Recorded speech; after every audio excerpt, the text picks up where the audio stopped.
The brilliant beams of childhood should bring times of fun and laughter, of warm and loving joy.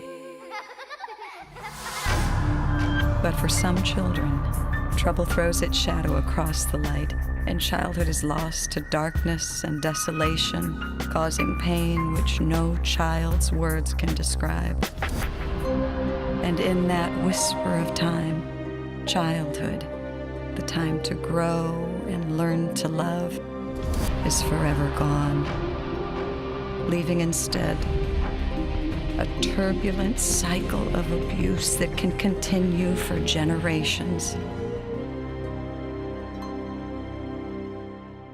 We're talking about life and the quality of life. We must get to them now, because if we don't heal them, moral development will be interrupted, suffering will continue, and their justifiable acting out as a result of having been victimized will continue.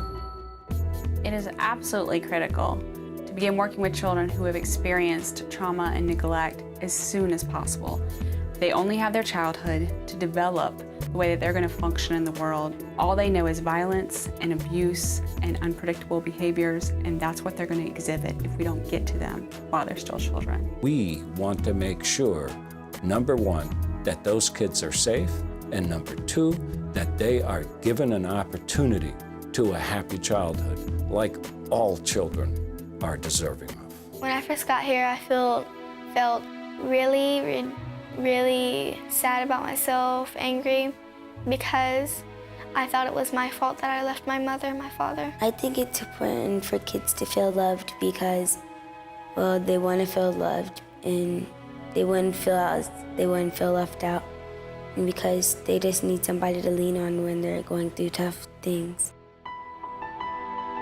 Founded in 1892, the Children's Home has become a leader in innovative programs that offer a full continuum of child-focused family services and has helped make thousands of homes throughout our community places where children are safe, loved, and nurtured in a forever family. Through our nationally recognized programs, we help more than 7,000 children and families realize their dream of a forever family they can count on and a safe place called home.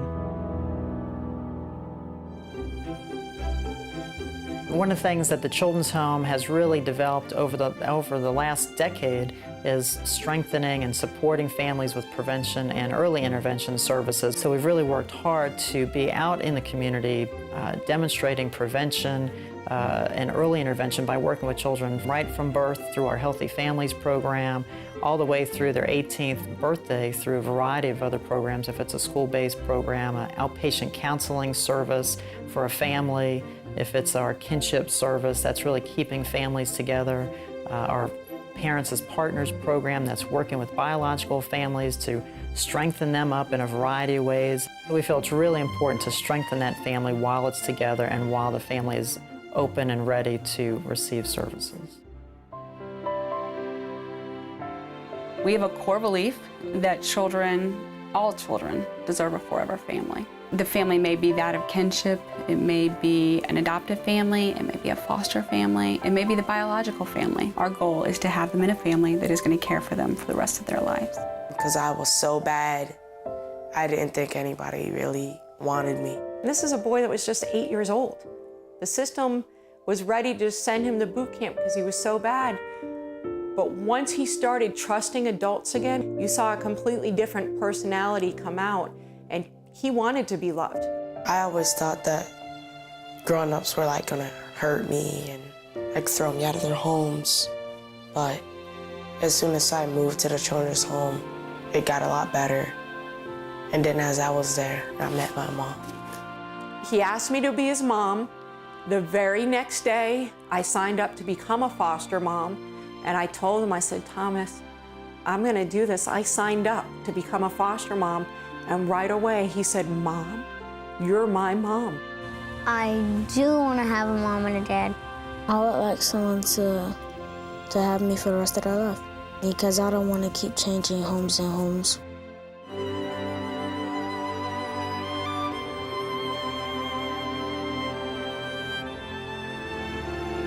Think about what it's like from a child's perspective to be so dependent on adults for survival and to end up at the hands of people who are charged with caring for you, abused and neglected in such a way that it destroys your soul and breaks your heart.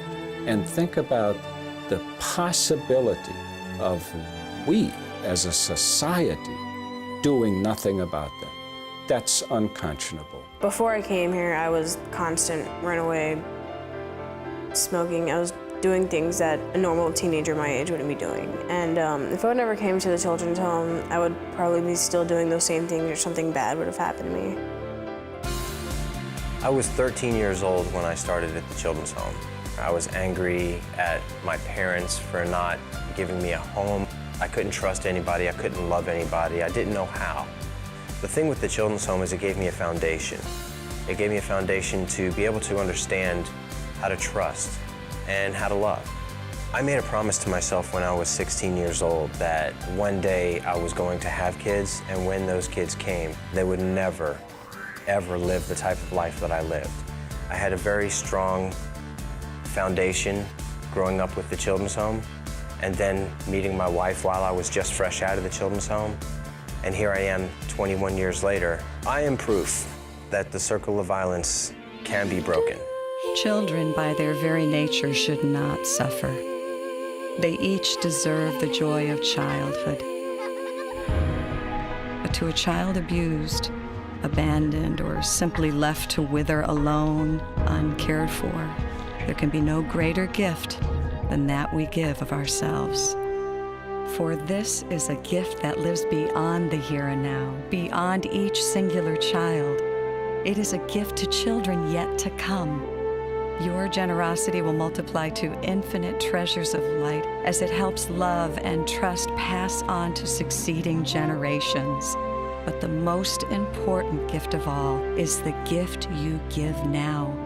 Because that fragile beam of light, that is childhood, is but a whisper of time.